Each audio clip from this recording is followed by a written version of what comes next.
This is part 14 of the Craftsman 6x48 Belt Disc Sander Rebuild Series. If you haven't seen part 13, click the link at the top of the screen. In this video, we will be painting the parts.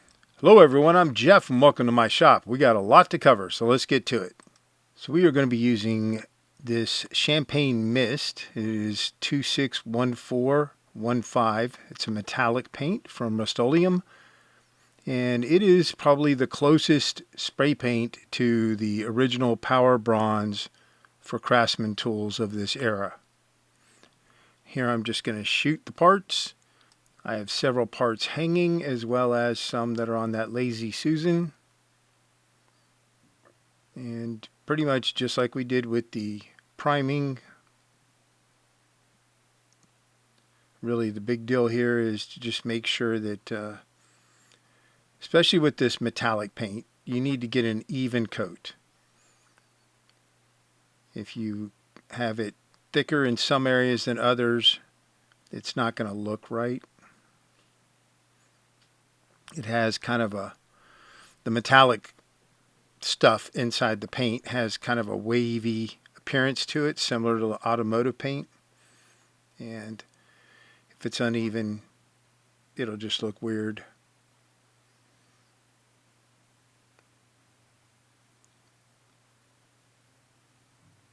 So I would like to find this in a hammered finish, but you know, it is what it is. It still turns out really good. It's a great color to use.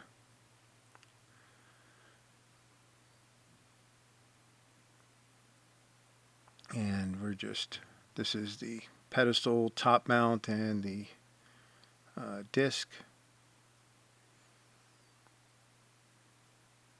And like when we primed a lot of these parts, we're going to shoot half of them, the bottom side first, and then we'll let that cure and then shoot the top side.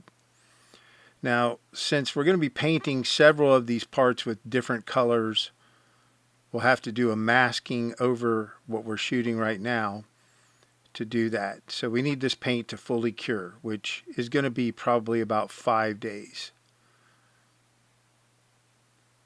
So usually I'll shoot in one weekend and let the parts cure over the week, and then shoot the other half of them, or mask and shoot the other colors the following weekend.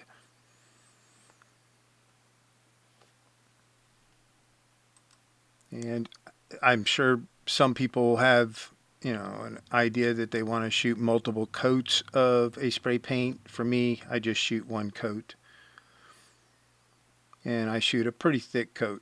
So that's my paint technique. That's the way I've always done it. So for the second color, we're going to be using this hammered black from Rust-Oleum, and it is 7215830.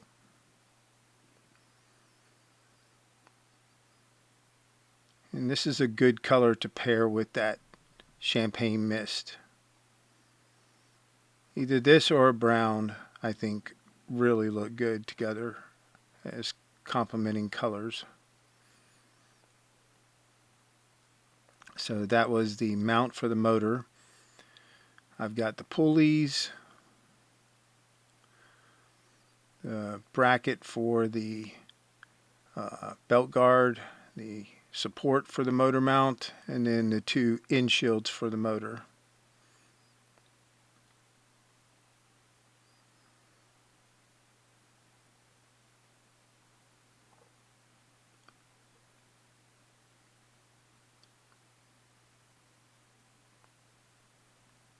And this is the fabricated belt guard, and it's going to get painted the hammered black as well. I think the hammered finish on cast iron stuff looks the best. That's just my opinion of it.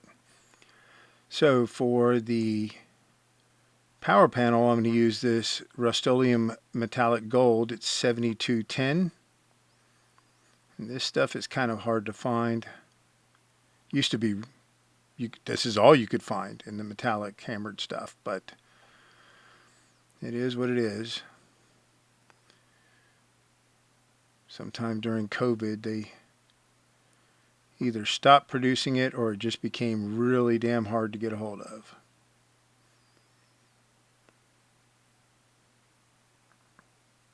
But this is the color that I use for all the tools that I keep.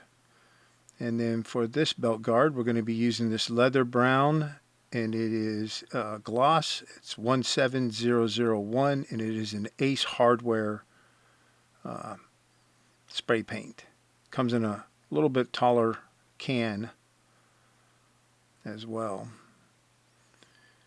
But it's a really nice shade of brown, and I think it looks great with the hammered gold.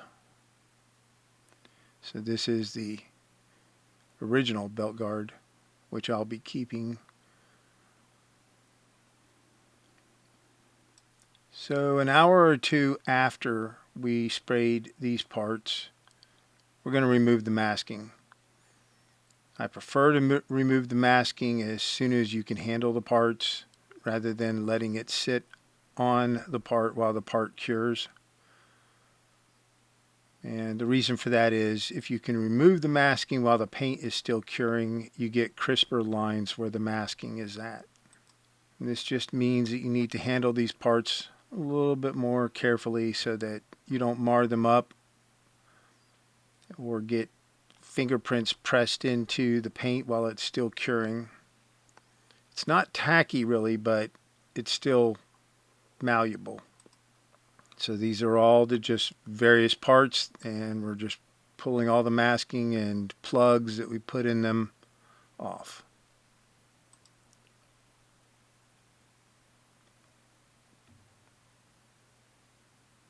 And so none of this stuff that we're removing the masking from is going to get painted again.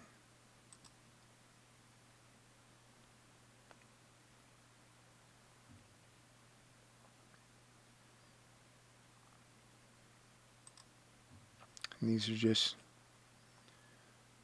that's the table support. And we got the end frames for the motor, the pulleys.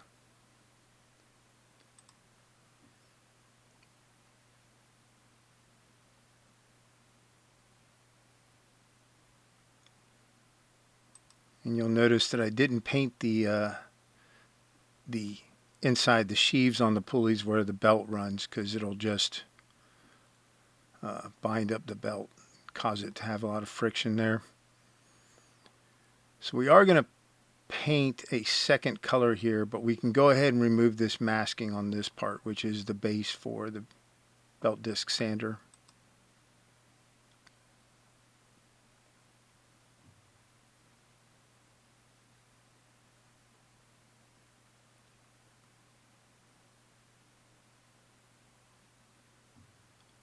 So this is the base for the pedestal, and we are going to paint a second color on this part as well.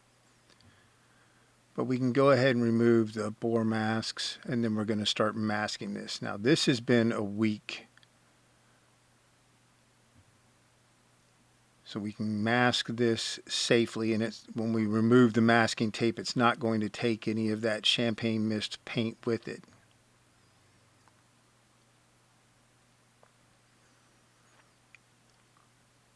Which is why we had to let it cure for a full week.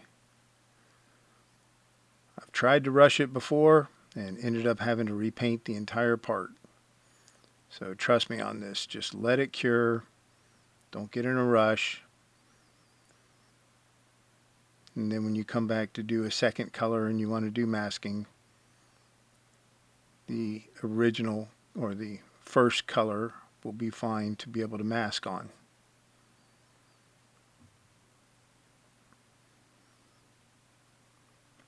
And again, the paper I'm using here is just wax paper, parchment paper.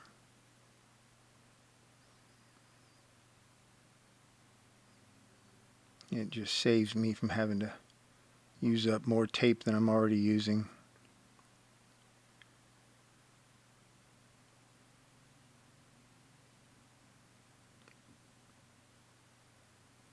Now when you paint this second color on something that you've already got a first color painted on, you're going to want to remove that masking like within an hour of it being painted. And this is when it's critical that the masking lines stay nice and crisp. So here we have the base for the belt disc sander, and we are masking it for a second color as well. And both of these pieces are going to get black is going to be that second color, a hammered black that we used earlier.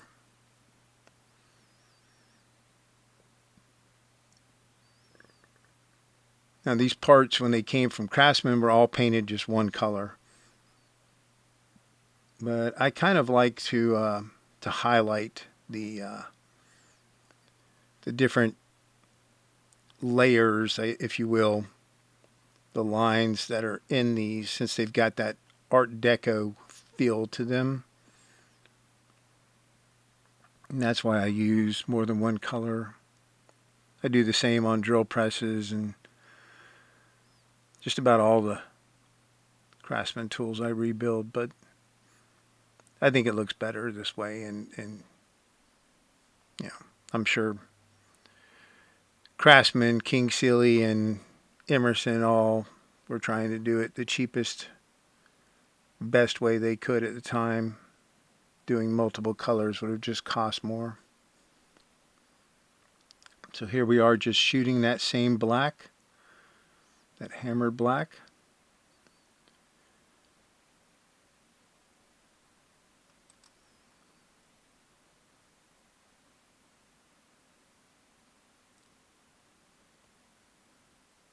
And this is the part that we forgot to paint earlier. This is the fabricated Powr-Panl.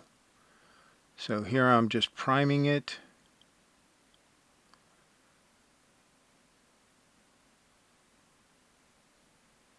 And then here we're painting it with that champagne mist. This was probably 2 hours after we primed it.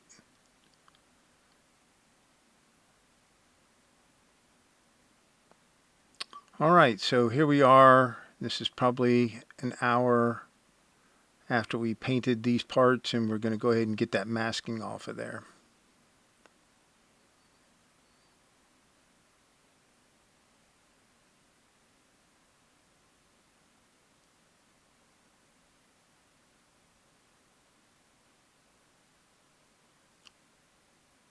And that black is still a little tacky, so we got to be careful not to really handle it. But that pretty much covers all the painting, and that wraps up this video. Hope you enjoyed it. If you did, please like and subscribe. If you have any questions or comments, leave them in the comments section below. In the next video, we'll get to assembly. As always, I appreciate the support, and I will see you next time.